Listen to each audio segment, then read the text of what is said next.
On the last episode of Couples Couch, I get told all the time that I look like Megan Fox. Megan Fox and Hound. My ass. In this moment, Chelsea became a fat Faison lie. To be fair, Megan Fox threw her drink at the TV. That bitch went Transformer on her ass. Shia LaBeouf turned up. Everybody. Tyrese came They out. trying to take me out. Bumblebee came up playing. Why you always lying? Why you always lying? You know how Bumblebee played the music because he can't talk? Optimus Prime was like, look, because you know he does save the We're world. here to defend humanity. But that heifer is a damn lie.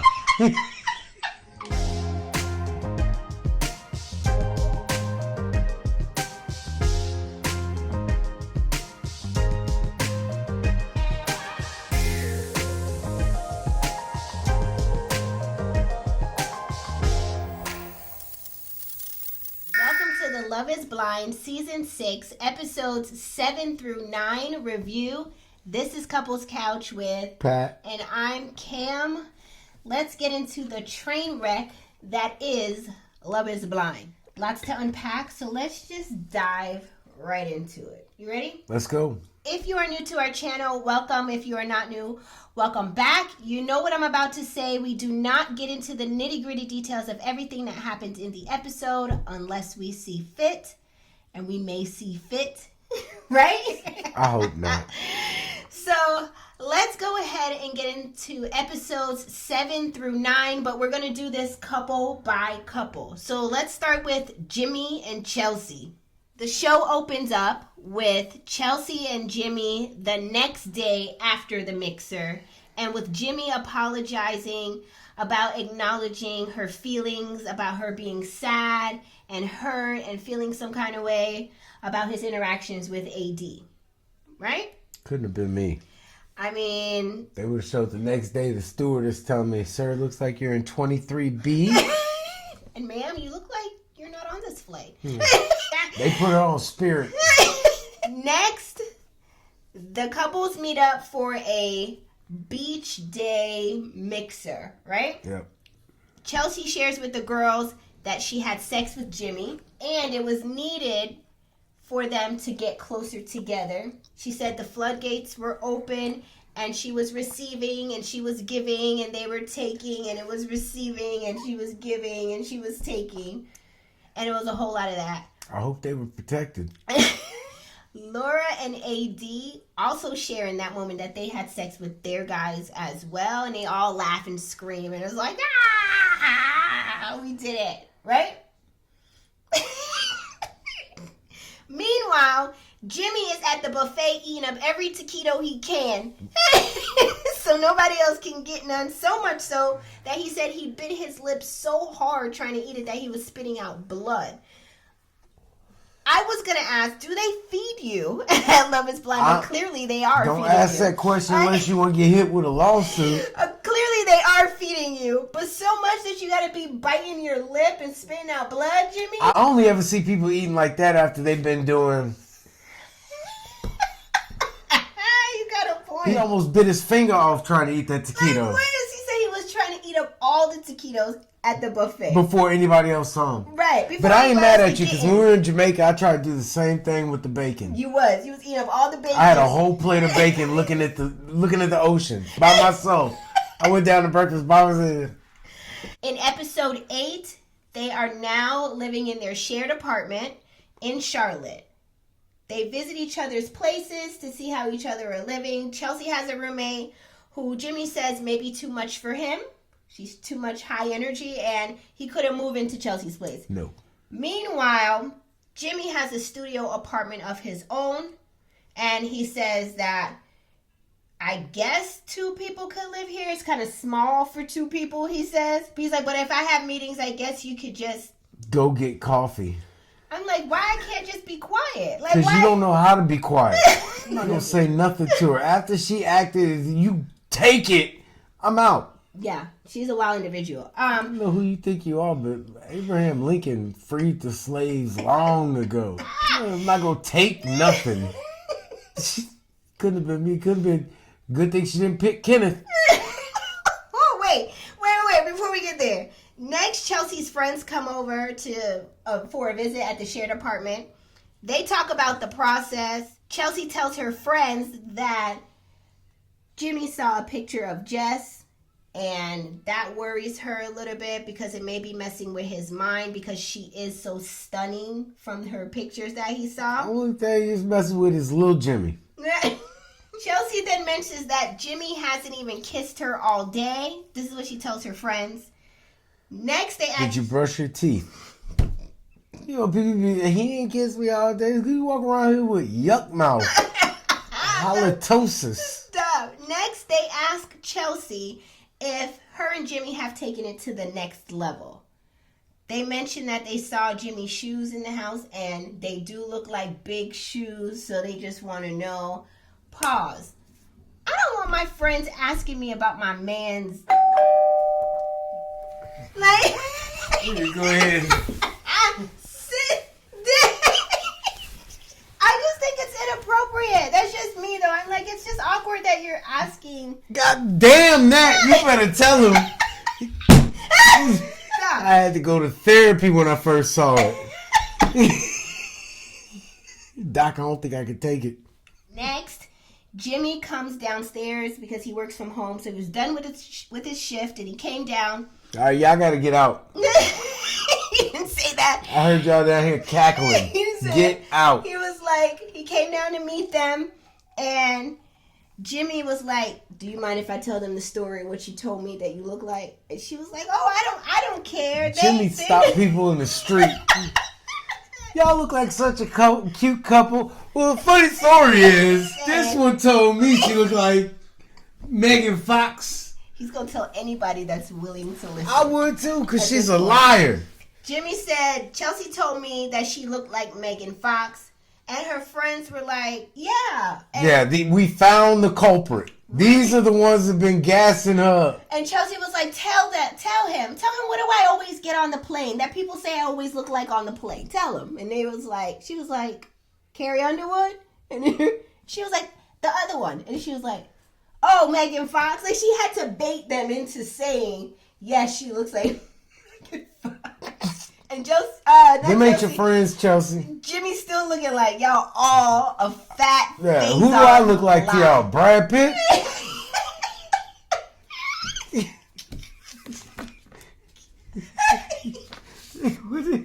What are y'all talking about? Who do you look like first? That's what you should have asked. Oh, so y'all think she look like Megan Fox? Who do you look like to the first one? Like, somebody famous. You're not. You don't. I look like Angelina Jolie. Angelina Jolie? You lying ass. Next, Chelsea and Jimmy are recapping the day. The friends have left, and now it's just them two, right, in the kitchen. Chelsea mentions that Jimmy hasn't connected with her emotionally all day. Jimmy said, I woke up late and rolled out of bed and went straight to work. Chelsea says, well, you hadn't even kissed me all day. Jimmy said, I kissed you when you were getting ready. I kissed you when your friends were here. And he was like, you know what, okay, she fine. lies every day. Yeah. She tell a lie. Every day. She's going to have a lot to talk about to Jesus on Judgment Day. These lies. She ain't going to even make it up there. She going to miss her appointment. She going to show up late. They like, just go back in the elevator and hit down. Down. Lying ass. Oh, I thought it was at 9:30. No, you didn't. He sees your thoughts. He knows all. He knows you knew it was at 9. Showing up at 9:25. He knows your heart. When it was 8:45 and you said, he ain't going to really keep me out for showing up a little bit late. He knew that. The hell. Is where you going. Okay, I'm sorry. Okay. So Jimmy says he will do better with kissing her during the day, but he was focused on trying to get to work. He was like, I ain't trying to get written up. I'm trying to go to work. I got to hit these 12 steps to the office. Chelsea said, well, maybe you seeing pictures of Jess, maybe you were thinking about that and what your life could be with Jess. And even when you said I love you earlier today, your tone was kind of like dry. He was like, because I bit my lip eating taquitos and it hurts. This is how I know she's stupid. This is how I know she's stupid. She worried about him thinking about life with Jess if he would have been. No, he saw the picture. He ran to the bathroom. He rubbed one out. Bam, it was over with. Move on. He got back onto production for Yeah, work. you think he's sitting in there like, oh, we could have gotten married and bought a Tahoe and a condo. Like, no. No. He ain't thinking about you.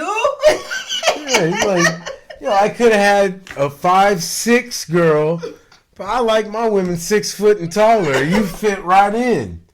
Listen. Get your husky ass over here and kiss me. Jimmy says, I'm not going to be able to tell you I love you all day long just because I work from home. I want to pause there. We work from home. How many times do you see me all day long? Unless I be like, you ready to eat something? Twice. You came and asked if I wanted a bagel. Right? And then you came in and told me you were going to pick the kids up. For the car line. That's it. What more do you need from me?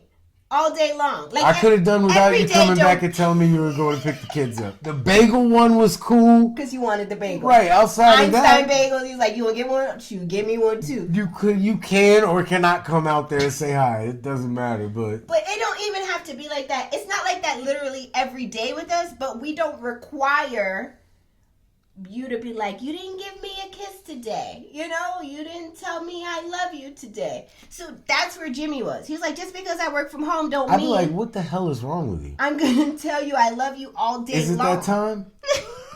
Oh, do you need a hug? It's that time. I'll go get you some chocolates in a little bit. And this is where it gets good. Jimmy says, and You're truth clingy. is, you've been too clingy. Klingon?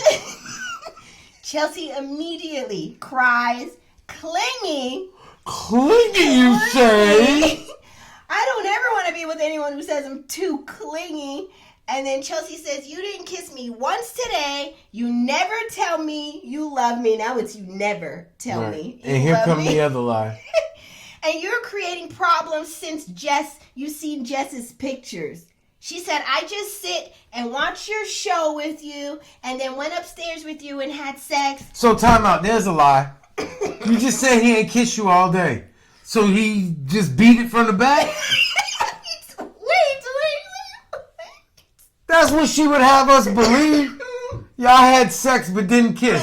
Wait. Come on now. Wait. And you newlyweds. It's not like y'all been together for 10 years like me and Kamara. Like, we can have sex and not kiss all the time. Wait a second. Like, maybe we had gyros for dinner. Let's keep our mouths to ourselves. Keep your head that way. Yeah, you had onions on your burger. Toot the booty up. Her, not me. Ain't no tooting going on. All right. She says, I went and had sex with you upstairs. Jimmy says, and if you want to bring the sex thing up, honestly, I could use a breather from that too. That's where he got me in the side. I was like, Jimmy, no! Don't do it! That's what he's trying to say. Abort. I don't want to do it. That was too much even for me. Like, he just started when keeping it real goes wrong. Yeah, He just I started got off getting too work real. and he just jumped on me. It's like, We did it. And now you're saying I ain't kiss you all day. This is how I know he was right by saying you're clingy. Chelsea, And you're a lie. fat phase on lie. Chelsea cries some more. And then Jimmy grabs his sweater and his tings and he leaves for the night.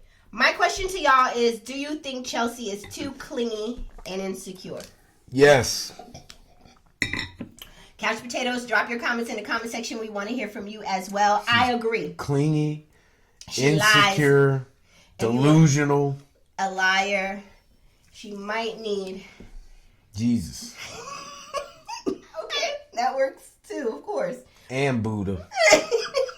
She needs to get it All of together. them. Because she is too codependent on Jimmy. Yeah. Right? I can't be your happiness. To create her happiness. I That's what I was cannot. gonna say. I've been it. No. Yeah. No. Mm. That shit is cool for a week. I just felt like her in that moment was too much. It was too much. It went from you didn't kiss me all day to you never kiss me. She's been too much the whole show. You, babe, you just didn't. I'm like, why do you need this validation so much all day long? Her run is as ridiculous as her behavior. Agreed. Penguin.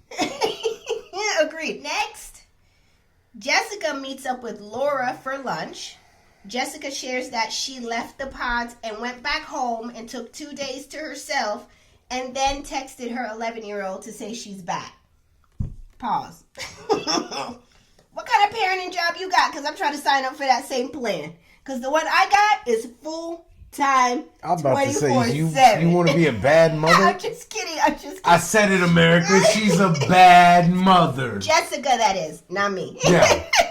Not me. Jess is a bad mother. If you come back from being away from your children and you need 2 days, what do you... Oh, my... To yourself. Like, she was like, I wanted 2 days, or I did 2 days for myself. Who are these people? They different, man. They always need a break or time to themselves. No, you don't. You don't need, you want. Yeah. Your kids needed you for guidance in their life, but you chose to go on a TV show and then take 2 days sabbatical. She told her 11-year-old that she didn't get picked by Jimmy, and her 11-year-old was like, what? Is I he figured well? it will, you wouldn't. Now take another 2 days on that. Nah. I don't need you now. I done grew up over the last 2 weeks. What can you show me? I'm at the age I need to start worrying about men. You can't show me nothing about being a woman with a man. Remember that Will Smith? What can you show me about being a dad? Is that the one? Why you don't want me, Will? Because I learned how to shoot a basketball myself. I learned how to talk to girls all by myself. And I did a pretty good job of it, too. And there's not a damn thing he can tell me or show me about that. Stop. I'm going to throw up. Okay. Why you don't want me, man? Insane. That's too much. The fact that you know the words to that scene. I love that scene. In Fresh Prince of Bel-Air. And the statue was holding... Y'all can't play with me about my Will Smith knowledge. That is... I don't like the man. I like the show. Likes the actor. So, Jessica shares that she got a friend request from Jimmy. And by the time she went back to look at it, he withdrew the request. Player move. He tried to get you Player attention. move. You knew he was in them DMs, huh? It worked. But you ain't got no proof. Jessica tells producers that she isn't over Jimmy, and if Jimmy sees her, it's like dangling temptation in front of his face, and she's like, and y'all know it, and you know I know it, and we know and we see each other. She was doing all of this. It's like, okay. You know who else knows it? Who? Chelsea. She does. And that's why she tried to win the battle in the pods. And she did. She won the little for now. She won the battle. She hasn't won the war. And the producers gonna be dirty too. They're gonna be like, we're gonna have, what do they call their little parties or Mixers? We're gonna have a Transformers mixer. Just gonna come dressed like Megan Fox. She looked like her close enough. Close enough. They called her a Kardashian. Nah, I don't see that. She's definitely giving more a Megan Fox great value. They use the same Botox doctor. That's where you see the resemblance. By episode 9, Jimmy comes back to the shared apartment and says he felt a little smothered. He said he felt a little smothered, is what he told Chelsea. But he still wants to be with her because if he didn't, he wouldn't be here. Yeah, you would. You signed up for a show. You got to be here and you get sex. Right. Why wouldn't you be here? Next, they meet up with his good girlfriends, and they all seem to get along great. They all like Chelsea. They kiss, Chelsea and Jimmy, at the like the representative known as Chelsea. And everybody's good, and that's pretty much it for Jimmy and Chelsea. We do see in the episodes to come that she is accusing him of sleeping with somebody. Jess. I'm not sure who that somebody is. It could be Jess, or it could be maybe one of the good girlfriends, right? Because you never know. Maybe she's talking about something in the past. Yeah. Possibly not necessarily what happened. It could be anybody. The lady at 7-Eleven. There's no... The lady at the front desk downstairs. Yeah, there's no limit to Chelsea's insecurities. The lady at Jack in the Box. Why did the lady at Chili send you the bill and not me? Did she write her number on it? Let me see the bill. Are you crazy? Wow. So that's it for Jimmy and Chelsea. Drop your comments about them in the comment section. We want to hear from you. Let's move into the next couple, which is Kenneth and Brittany. Kenneth and Brittany. In episode 7, Kenneth and Brittany are recapping their night from the mixer from the night before. And Kenneth shares that AD had a convo at the mixer with him about them being an interracial couple and as far as kids and how would that look for them, for the kids growing up and how would they deal with the world viewing them as an interracial couple. That's why I don't have friends. Right, because they be trying to get in your head. She would have asked me, I'd be like, why does it matter to you? Yes, seriously. Brittany why the hell are you talking to me? She appreciates the questions, but she is hoping that AD's questions are coming from a good, positive place. Kenneth says they coming from an ugly place. She said it out her mouth. Kenneth confirms. If she had farted it would have been a better place. Kenneth confirms he didn't receive ill intent from her convo or his convo with AD. Kenneth says the convo with AD did give him true concern, though, because his people are going to want to know and make sure that he and Brittany are good. Brittany says, what identifies as good to you? Kenneth says, you saying you date a black man is cool and all, but it's one thing to show me that you can handle it and live it, and then I can say, yes, this is okay, right? This is good. Do you think that AD influenced Kenneth's feelings about Brittany? I think this whole issue is bullshit. How sway? I dated white women, Mexican women, Asian women, black women all my life, and not with one of them has it ever been this big of a deal. But you different. Some people are stronger. Some people are weaker than others. Okay, well, I will not excuse weakness. You're not saying so? But I won't people, even acknowledge it. If you're weak, you fall to the wayside. We don't want you. The mixed community doesn't want you. Leave now. Let me say this. And it's not necessarily a matter of weak, but certain people take things differently. Weak.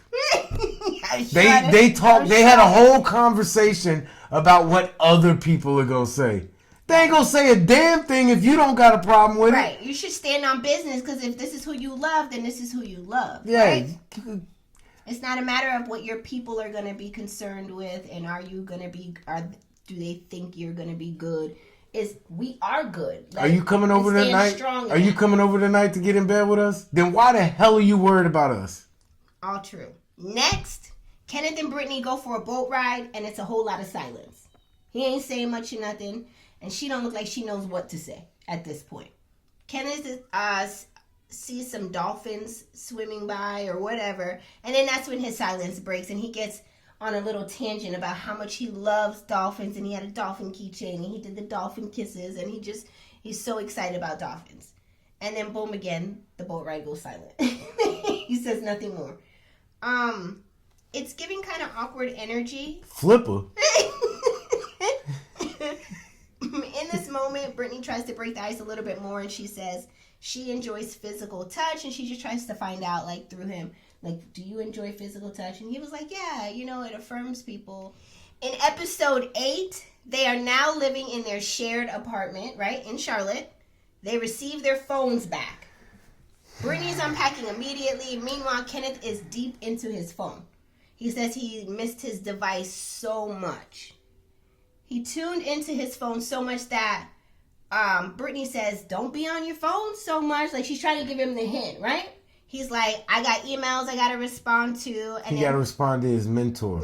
And then he continued on in his phone. Brittany asks, okay, so do you have a preference of left or right side for the drawer? Left, do it, right, do it. He don't even respond. He's still in his phone. Kenneth hears nothing. Next, they go to Kenneth's house for a tour.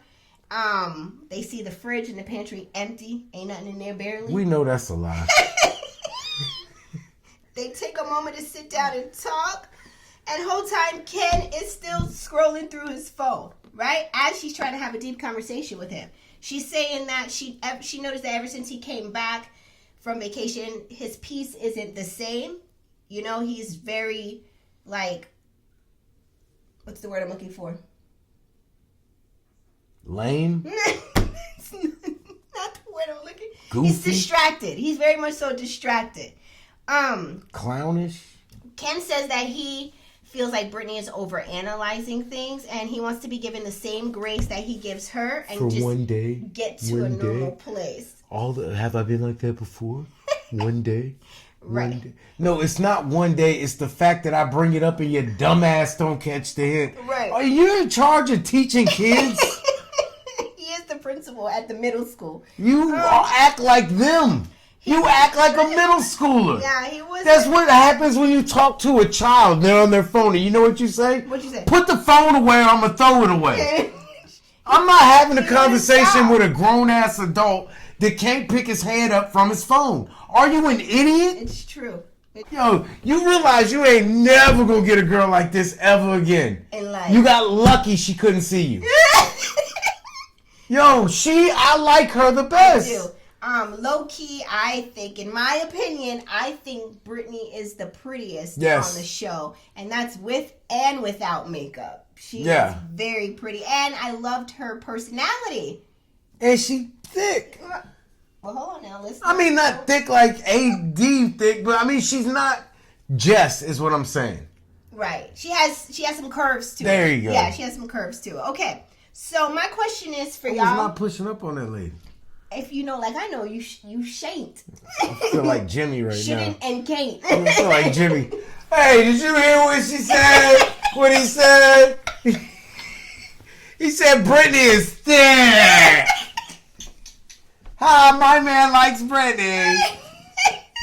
That's Chelsea. Yeah. That's Chelsea. Okay. My question is, do you think Kenneth was on his phone too much and that's what caused the AT&T cell phone outage this week? Yes.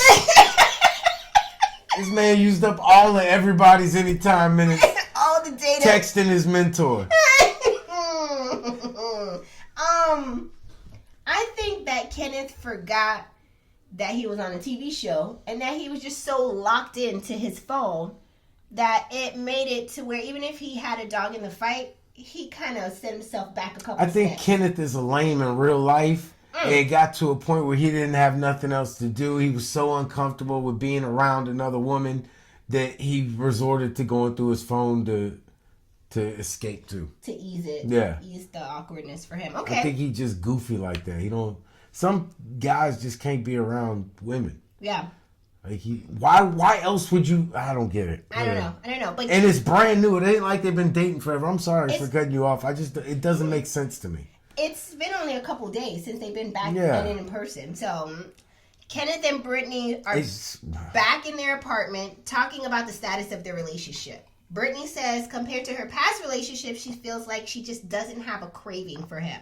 She says she cares for him a great deal, but that craving, that passion isn't there. She mentions that they barely kiss, they never make out, and Kenneth mentions that he came home late and he tried to wake her up and love on her a little bit, but she wasn't into it. He's like 1 a.m. My question is, you already said we ain't doing nothing. Do you think Kenneth brought this up to just prove a point, or did he try to gaslight her in that moment? Why are you trying to wake me up at 1 o'clock to kiss me? To love on me. Don't love on me at 1 a.m. Not when I gotta work and you ain't trying to love on me. Right, you ain't trying to do that. Trying to wake me up, put me back asleep. Like, no, leave me be. You just want to break up my sleep for what? Like, what is the purpose? Listen, Kenneth says that the craving thing is a valid concern and he will be a big supporter of her, but he loves himself too much and he will never force something just because. Right? You're not forcing. She told you, I want to push the limits of our agreement to not do nothing. Brittany is in a moment and she's really crying, like you see the real long tears coming out, and he continues to go back and scroll through his phone. Right? He tells her that this is not going to work, and he hopes that she finds someone for her. He was like, give me a hug so you know there ain't no beef. He gives her a hug. He goes upstairs. He make that call, and he says, hey, bro, I'm coming over. Let me just grab my stuff. Right? Why are you going over somewhere? Don't you have your own place? We just left there. Right. You think that Support. Kenneth should have fought harder to work it out with Brittany. No. If she said there's no craving, then just let it be. I don't even want to attempt to be with somebody who don't want me. Yeah. She said there's no craving there, so. Yeah, all right. So do you think that he handled the news well, though? Yeah. That Brittany didn't want him in that way? Yes. I think he did, too, because he could have got ignorant, you know? Right? Like this one. He could have got ignorant, and he didn't. I don't want you to either. Good for him. Now, was it rude for him to continue to scroll through his phone while the girl was crying? I don't think he knew what else to do, but I think, in my opinion, I thought it was rude. I thought it was insensitive. I felt like he could have embraced her a little bit while she was crying. No? In the moment, is it rude? Yes, it's rude, but he's already shown he's an idiot. That's true, too. He's been doing it all day. So. Let me know. Let me know in the comment section. We want to hear from you. What do you think about Kenneth and Brittany? Did you see it coming? Did you see this coming? I didn't see this coming that soon. I don't even remember them. Like, they weren't memorable. The only big thing about them is the race card that they threw on them. Yeah, that's true. That was the only interesting thing about them this whole season. That's true. All right, let's move into the next couple, Johnny and Amy. Johnny and Amy. In episode 7, Johnny and Amy are still having a good time at the couple's getaway. During the mixer, Amy shares with Jeremy that she is concerned about going back home to the real world because having the approval from her dad is important to her, but he doesn't really understand the Loveisblind process that much. Like, he doesn't get it. Next, sensible parent. Amy and Johnny are in the pool, still at the couple's getaway, and she shares that her parents are really overprotective, and it's possibly because she, in the past, was easily influenced. So I immediately, my parent, meters go on. I'm like, okay, so you was a follower. Because if you're saying you're easily influenced, that sounds like you were a follower and then your parents had to worry about what you out here doing, right? Sound like your dad walked in on you and your boyfriend and you blamed it on your boyfriend. What? What? Wait, okay. Amy tells Johnny that if she doesn't get her dad's blessing, then she doesn't know if she can follow through with the rest of the Loveisblind process. I already know I can't. I'm here to marry an independent adult. You didn't know that before you signed up for the show and came on the show? Which is the exact reason why I can't see nothing working out between us. You're an idiot. Why are you over here saying you don't know if you could go through the rest of the process if you don't? You should have got the approval beforehand and then applied for the show. Because the people that would apply for the show don't think past tomorrow. That's true. In episode 8, Johnny and Amy are at her apartment and they're talking about kids and possibly having kids in the future. Amy shares that she does not want to get on birth control, even though her doctor says it's an ideal option for her to prevent having kids. Are you stupid? Amy you don't know if you can marry me if your dad don't approve, but you would risk having a child with you. Amy says, what if we have a oops situation within a year and then we have a kid? It may not be the best situation, but we could do it. We can make it work. Johnny says, I absolutely don't want that to happen at all. Amy says, well, there's also the option for you to go get a vasectomy. Johnny's like, yeah, I know, but that's not... This is why you can't teach people how to say words and not the meaning of them. Why would you tell this man to go get a vasectomy? They won't even do a vasectomy. He didn't even have kids yet. He didn't even have an opportunity to have the kids yet, and you're telling... He said he want kids, he just don't want it now. This kind of... He wants a temporary... She thinks getting your tubes tied and then untied later on in life is a viable, safe sex measure. No, it's supposed to be permanent. Right. Can they reverse it? Possibly. Yeah, but it doesn't always come back. Right. So my question is, do you think it's fair for Amy to tell Johnny to get a vasectomy just because she don't want to go on birth control because she said she doesn't want it to mess up her system on how regular she is? I have a question. Are you not sleeping with me because of religious reasons? That's not... They never mentioned that. That was Kenneth and Brittany who mentioned that. These two are just saying... Well, really, Johnny is saying, I don't want kids now because I'm not ready for kids now. And he's standing on business on that. He's not ready for that. You. He's young. He don't want to do it. Not now. He's not saying not never. He's just saying not now. You know? Vehemently. Not now. Right. Nor soon. Right. Couch Potatoes, drop your comments. I don't know where Amy's mind is at, but it's a little wonky to She's me. an idiot. Her whole reason, I signed up for a show. My dad doesn't like the show. I have to have his blessing. But I haven't. This just sounds like you want to out. I'm already in the middle of the whole show, so now I don't know if I can finish unless he gives me his blessing. But I'm gonna live with you until. And then wonder if you may want to have a oops baby with me, but we can make it work if you want to do that, or if you don't, then you go get a vasectomy. And the whole time my eyes are drawn on like a damn cat. Idiot. All right, let's move on into the next couple. And my hand was like, our eyes are drawn on like a ridiculous cat. Meow. AD and Clay. In episode 7, AD and Clay are at the beachside eating lunch. Clay seems to be enjoying his soup. He was slurping it up to every last drop. After he's done eating, he starts to compile all the plates together to make it easy for the waiter. I would have got up. Why? I can't eat with people that eat like this. Oh, okay. Because I was going to say, I'm that person to put all the plates together. Yeah. Like, bro, if it's that good, ask him for another one. Right. Just ask for another order of this. Production's paying for all this. Just order another soup. It's too much. This is not a soup house. You are not a bum who hasn't eaten in days. Like, be an adult, people. Oh, these. He piles all the plates up together. AD giving him the eyes like, what are you doing? I'm that person too. I like to just kind of like get everything in one shot so that when the people come back to pick up, it's not a chore on them. I didn't see nothing wrong in that moment. I don't know why she gave this screw face. It's their job. That's why we tip well. Right. For them to come pick it up. That's also very true too, but we can also eat like help a king. But we can also get this out of the way. Get this from in front of me. Don't listen to him. Yeah, I'm done. Unbuckle my pants. The most kind person when he's out. Don't listen to him. Okay. Clay shares to AD that during lunch he's really getting in his head and he's thinking about how he doesn't want to let her down because he wants to be that guy for her. And he knows that the wedding date is approaching. Claire shares that marriage is a part of his struggle in his mind right now because he's seen it with his family and then he saw also divorce and how it can tear the family up. The dude is trying to normalize cheating. I don't know if he is normalizing or he's just fighting things in his head. What do you think? He got to fight the urge to cheat this bad?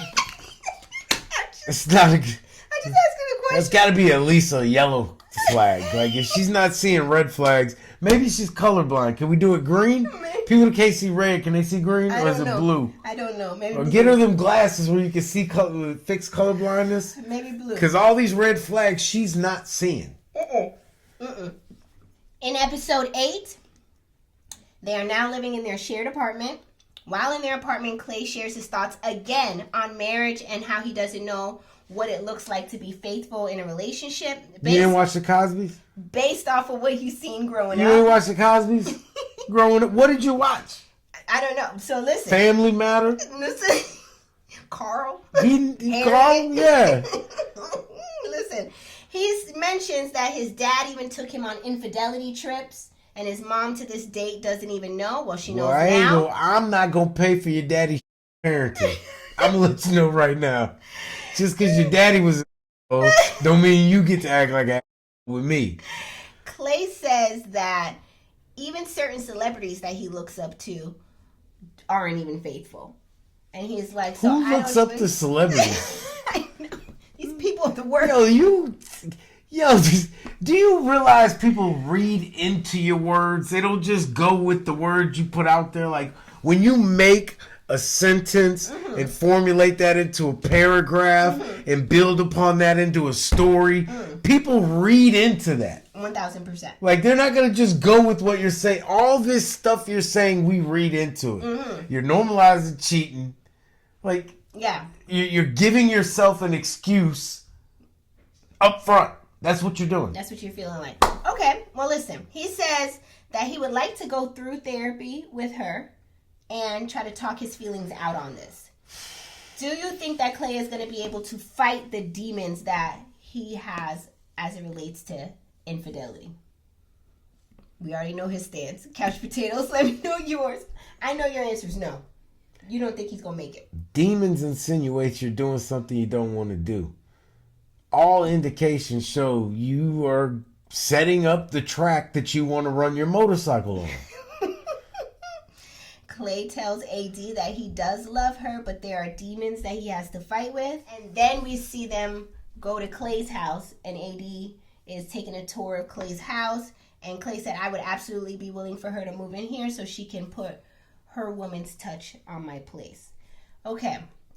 We see his house is pretty staged in the main living room. And then we get into the bedroom, and he has what looks like a fleece blanket and no fitted sheet underneath. So I'm trying bedspread. No bed skirt. No. I don't understand what happened here. I don't know if he ran out of money when it came to the room.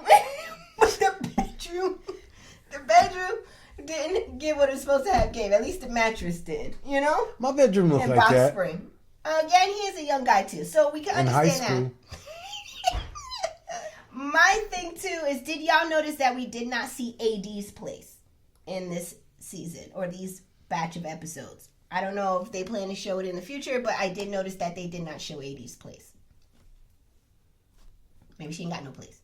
I don't know. Her lease ended right before the show started, so she had to move out. I don't know. We shall see. By episode 9, AD and Clay meet with Clay's mom. They make small talk about work. AD mentions that Clay works long hours and sometimes chooses convenience to not come back to the shared apartment. Clay shares that work calls for him to drive an hour or so from one place to the next to set up, and then staying out on that side of town just works out easier for him because it's just I bet it does. what he has to do. Clay says he's really trying to do the best he can for work. That was all that happened in that scene. I got nothing else on AD and Clay. My question though will be is, do you think they will make it? His mama's helping him. She's okay with the cheating. She been through it for 24 years. She said she was married 24 years. Yeah, he works late. Yeah, he be working him. Next couple and final couple is Laura and Jeremy. In episode 7, Laura and Jeremy are beachside having a recap combo of how the bean dip conversation went. How it really went wrong at the mixer the night before. Laura tells Jeremy that never in a million years did I think that you were going to go back and bring it up to AD. Laura says, let me give you a disclaimer right now. Going forward, if I ever tell you something jokingly, please don't go and bring it up. I call bull. Okay, call it. Why? Why would he go bring it up to AD unless you told him to go bring it up to AD? Well, she said she did tell him, but it was jokingly. That's what she said. And going forward, so if you I lied. tell you something jokingly, don't say it. So you either lied to me then or you're lying to me now. Or Jeremy could be that person who don't know how tea works. Like, I'm just telling you a little something. Don't go back and actually say it. But if she was doing that, then she would have told him what the tea bag was. It's not no tea bag. It was a Or bean dip. bean dip. Same thing. But you see what I'm saying? Yes. If I'm telling you tea about a bean dip, and I just say, how do I formulate? Hey, when you see AD bean dipper, she'll know what you mean. But I'm just playing. Don't bring it up to her, even though I just told you. I guess he was supposed to pick up on that this was sarcasm. She'll know what you mean. I don't know. I wasn't there. Because she's lying. Yo, I'm not dumb. Yeesh. Listen. She's a liar. She told him to tell her, and now she's backtracking. Yes, I agree. And accountability. Nothing make a woman run faster than accountability. I said it. I'm not taking up for Laura. I'm just telling you what she said in the scene. That's it, all I'm saying. No accountability. I know. Listen. So Jeremy says he made himself look like a complete a-hole, and next time he needs to handle the situation better than he did that night. They both agreed and they let it be. My question is, did Jeremy overreact about the bean dip situation? What Because part he did stormed out. He felt like he should have never stormed out, and then he slept on the couch, and he didn't talk to her, and he gave her negative energy that night when they got back. You tried to set me up for sexual assault. Set me up for the okie doke. That's what she set me up for. He said that he needed to handle it better next time, so he took his own accountability. Couch potatoes, let me know what you think. Next, during the beachside mixer, Jeremy tells AD that he didn't mean anything by the bean dip comment and didn't want to offend her. AD was like, oh, you don't have to worry. I'm fine. It's okay. Now you're fine. Last night you was wanting to call the police. She's like, everything is good between us. Don't listen to that Next week, someone will come ring your doorbell with, you've been served. On the night of. Yeah. Believe that, Heifer. Now, in a separate conversation, Jeremy is having a conversation with Amy, and Jeremy says he would still like to meet Sarah if he could, because Sarah was a real close second for him, and he would like to still be friends with her and maybe even clear up some stuff that he didn't get to really, tie up any loose ends with her, is what he would like to do. That's what they call it now? Tie up them loose ends. Amy was like, I'm going to zip it. I'm not even going to get involved with this. I got nothing to say. That's all that happened in episode 7. Let's move into episode 8. In episode 8, they're now living in their shared apartment. They talk about their icks and dislikes, like no dishes in the sink, don't leave the light on when you leave the house, blah, blah, blah, blah, blah, right? Laura visits Jeremy's house and takes a tour. First impressions from Laura is like, wow, your house is really clean. Like, almost so clean that it seems staged. No, I just had to clean it up. Sarah Lynn was over here. Sarah Ann. Sarah Ann. Pause. This is where the streets are talking. The streets are talking and saying that Jeremy allegedly was engaged and living with someone when he applied to be on the show. That's what the streets are saying. So I'm going to say it again. Allegedly, Jeremy was engaged and living with someone when he applied to be on the show. The streets are talking, so much so that the ex-fiance started talking too this week, right? Everything starts coming out. Allegedly. So there's an alleged post that Jeremy posted today on social media where he addresses these things. Okay. And it reads, just for some clarity, my previous engagement was not a secret while filming. It was well documented and well known. I was not living with anyone when casting reached out. There's also a post circulating on social media of showing that casting reached out to solicit him to be on the show. So he was more recruited to be on the show. He didn't. Like, is anything real anymore? Your recruitment department sucks. I feel like this is the Truman Show. Like, Let me come and recruit. I know some dudes personally who would do better than all these contestants. I mean, they'll give you some content. Rob, you know him. Rob from the Mango Letter. Yeah. He's single, ready to mingle, and do everything that you want him to do. And give you content for days. And give you lots of content. The streets are also saying that he sold his house a week or so before filming, and he also addresses that in this alleged post. When they say his house sold a week before filming, did it close a week before filming? How long was it on the market? Right. So let's How get long into his, was the process? Let's get into his comment. He says this, allegedly. This whole process had not even begun until I was out and on my own. Additionally, yes, my home sold a week before filming. Listed in October or November, sold in March. There you go. Wasn't living in it while it was listed. I don't know if anyone else was trying to sell a place at that specific time, but it was not a short process, and I'm not going to give this any more attention. There you go. And even if what was allegedly to be true was true, he still wasn't with her. No, it was just real close to the time frame of him getting in the process. Maybe he had to break up with her to get on the show. Maybe so. Who knows what the reasonings were? But whatever the reasonings were, it's good they didn't get married if that's what it took for them to break the engagement. Like, quit looking at the cup half empty. We just saved a divorce. Way to go, Jeremy. Yeah. You just saved society a divorce. It worked out better than that 50-part series going on around TikTok right now. Right. And if the recruiters were any good, they would have recruited him to be with Jess, who has a kid. Because his ex had a kid, right? She did. There you go. He's okay with kids. Next, Laura meets up with Jessica for lunch and mentions that Sarah messaged Jeremy and said she is happy for him and his decision, but if his decision has shifted, she would like to meet with him and see about tying up some loose ends. Well, damn. By episode 9, Laura's parents stop by for a visit to meet Jeremy. Everyone seems to like Jeremy. It's all good. Everything's going along great. During the visit, Laura tells her parents that they are in a love triangle and that Sarah reached out to Jeremy in his DMs, and Jeremy looked like he felt weird in the moment. Like, why you gotta bring this up? Why are we talking about this now? You know? In the final scenes of episode 9, Laura is seen telling Jeremy he left at 10:45 p.m. and came back at 5 a.m. What were you doing out so late? Where you was at?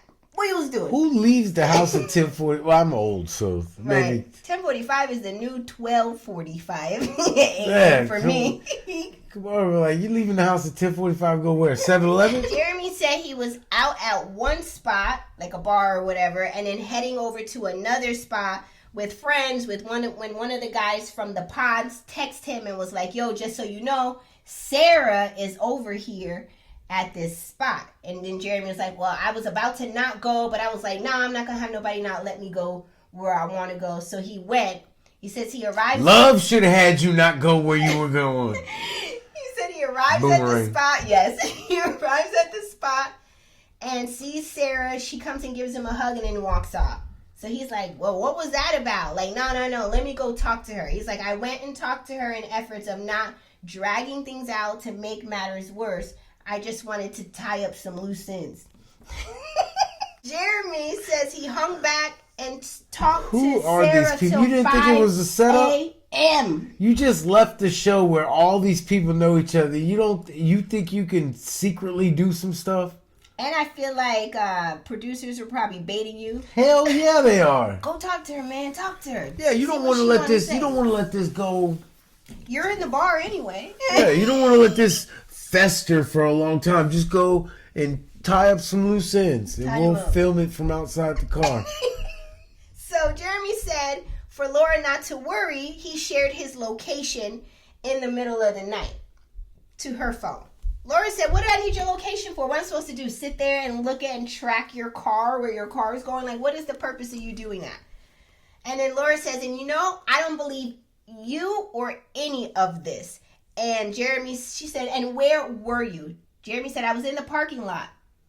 Laura says, you weren't in the parking lot. You know where you were? You were on the north side of town where Sarah lives. And at that point, his eyes dropped. He started doing the head scratch, started tapping that leg. He don't deny it. Laura says, and I don't have anything else to say. I want out. And that was the end of episode 9. My question is, do you think Jeremy cheated with Sarah? Yes. You here? You awake? You didn't see my face. I'm like, do you think she cheated? Couch Potatoes, do you think Jeremy cheated with Sarah? You think they on it like that? Tell us what you think in the comment section. Apparently, the fact that he didn't deny it when she said he was at Sarah's place, he didn't even try to be like, nah, man, you tripping. No, that's not the case. I was where I said I was. Maybe he left the phone in the car. He's like, where the hell? Why was Kenneth on the north side? I left my phone in his car, so it would show up in the parking lot. So that's what he did. He left his phone in the car, so it looks like that's where he was. These people be up to no good. High level overview. What we learned in 7, 8, and 9 in these episodes. We lost 2 couples. We lost Kenneth and Brittany, Laura and Jeremy. Yeah. She said she out. So that's it. We don't know that we lost them, but we know we lost Kenneth. We think we may have lost them. Well, you know why I think we may have lost them? Because when they show what's to come in the upcoming episodes, they show who's in their wedding dresses and walking out. I didn't see Laura and Jeremy. But we shall see. You never know. Might see Jeremy and Sarah Lynn. Sarah Ann, whatever. What do you want to call this lady? Sarah Lynn. Because country either way. All right, did these episodes give everything it was supposed to have, Gabe? Let me know. Drop your comments in the comment section below. We would love to hear from you. As always, be sure to hit the like button, and we will see you in the next episode.